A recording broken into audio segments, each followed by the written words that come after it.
Hey viewers, Bradley here with a review for Forced Witness by Alex Cameron. I came into this thing really with no expectations because I didn't really know what I was going to get. So Alex Cameron on this album, he comes through with a sort of electropop, indie rock kind of feel, and I feel like he does a really good job with this sound. The whole theme kind of seems to be around this guy and his real life relationship and his problem with the internet, and the internet itself kind of being like the sick things that he does, and he does a really good job with that, and it's really funny throughout a lot of the songs on here. I mean, there's a lot of high points, and there was only really a few points in there here that were just kind of like eh.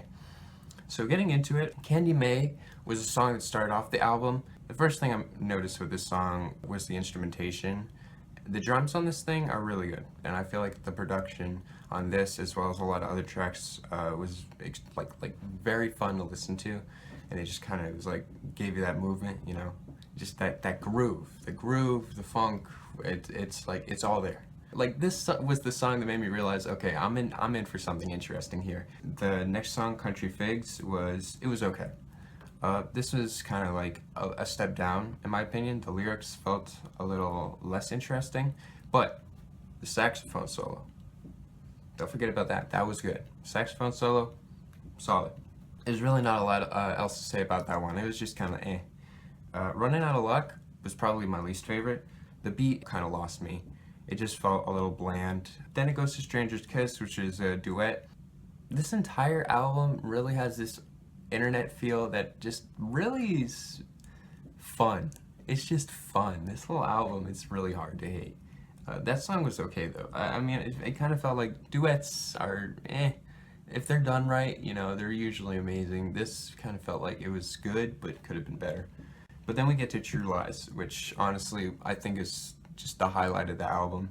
It was really funny. Like this, and then the song after it were both like extremely great songs. It's hard being a liar. I don't know who's supposed to be on my mind because I love my little darling, but I also love these women online. Well, what's the difference, darling, between my eyelids and a glowing white screen? When either way I'm thinking of the hottest, barely legal teens. Not only is it really funny, but the beat itself is also really good.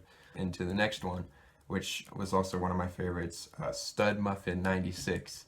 At first I was confused, but after hearing this song, you're like, it's a username. The entire song is about him waiting for her to reach the age of consent, and the way that he delivers it is just priceless. The guitars and cymbals in the song were really, they dragged me into the song. The instrumentation was really good. And then we get into the Chihuahua, which was a song that was, man, the funk on this song, oof. It's got the grooves. It's really got the grooves.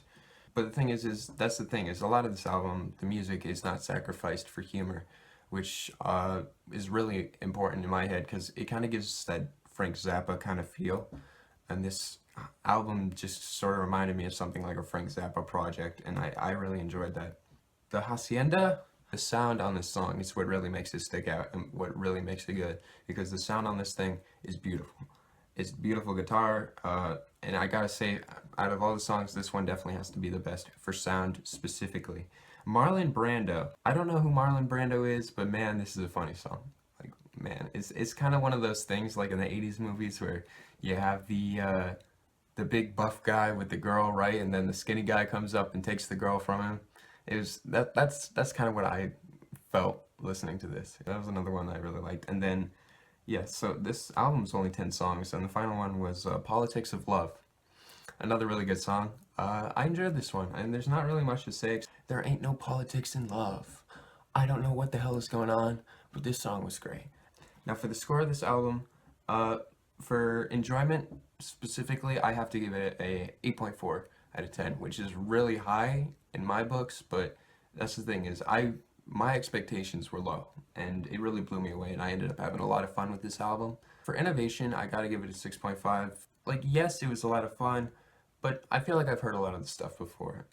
For the sound of this album, I give it a 7.8 out of 10. I really enjoyed the sound on the majority of these songs, except for a couple, which kind of just were a little eh. But yeah, he did a really good job on this, on the sound, on the production. It was very solid. And then for the tracks I loved, I gotta give that a 7 out of 10 because I liked mostly 7 out of the 10 tracks. And yeah, and so my final score with weighted averages is a 7.4 out of 10. Yeah, I really like this album. I wasn't expecting it, but I feel like, I want to, I'm now sort of a fan. I want to see what he does in the future. Anyways, link will be down below to buy it on iTunes, so you can help support the artist. If you want to check it out yourself, always look it up on Spotify. If you enjoyed the video, leave some feedback, either a comment or a like. Make sure you subscribe, and yeah, thanks for checking in.